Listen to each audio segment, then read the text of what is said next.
4 января в Гулрыбском районе сильным порывистым ветром было повалено дерево на высоковольтную линию 10 киловольт, в результате чего были повреждены 4 пролета линии. Без электроэнергии остались село Бахмаран и район Каштака. На место аварии прибыли бригады РУП «Черноморэнерго» и генеральный директор компании Аслан Басария.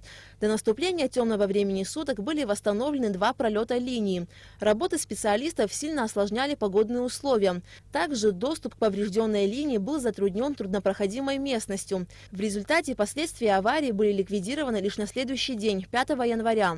Множественные обрывы на 3 кабелях общей протяженностью 1200 метров были устранены, заменены изоляторы. К сожалению большому, если даже приводить в порядок эти наши трассы, имеется в виду провода наши, магистральные линии, поменьше классов напряжения, то нам порядка 100 метров от линии нужно расчищать, потому что деревья достаточно высокие, большие, а этого сделать фактически не получается. Буквально вчера тоже произошла авария на распределительном устройстве 0,4 киловольт. Фактически были обесточены несколько многоквартирных домов, и в силу того, что в многоквартирных домах, как вы понимаете, климатические условия, когда достаточно холодные, очень сложно людям проходить даже в ночное время суток. Естественно, было принято решение ночью провести эту работу для того, чтобы подать напряжение. Но буквально мы справились достаточно благополучно, в районе 2 часов мы подали напряжение.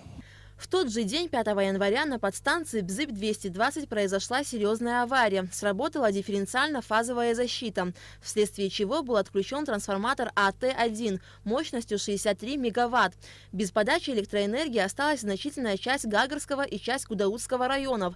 Прибывшие на подстанцию БЗИП-220 специалисты РУП «Черноморэнерго» произвели ряд мероприятий по выявлению причин аварии и повреждений. Было установлено, что вышел из строя ввод 220 вольт одного из 2 трансформаторов. Из-за чего это произошло? Дело в том, что в этом году фактически мы отмечаем день рождения этого трансформатора. Ему 50 лет. И, естественно, по всем нормативам такие подстанции, такие трансформаторы давным-давно должны были быть заменены. Но в силу того, что экономики в энергетике нет, как вы знаете, достаточно низкий тариф, государственных субсидий, естественно, не хватает.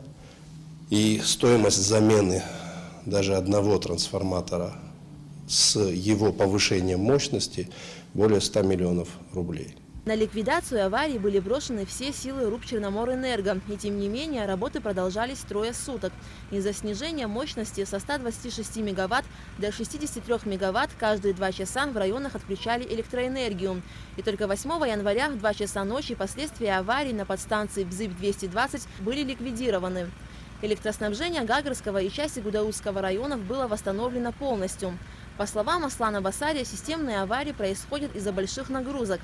Кроме того, дополнительные нагрузки создают и криптофермы. Эти нагрузки, которые приходятся на это старое оборудование, они обусловлены не только нагрузками нашего населения, но и нагрузками в том числе так называемых криптовалютчиков. Вот как пример. У нас сегодня начало года, и за 2 последних дня мы обнаружили еще 2 фермы, достаточно крупные, которые мы тоже обесточили. В очередной раз хочу обратиться к таким бизнесменам, чтобы у них было тоже понимание, что от этого страдает наше население и наш народ.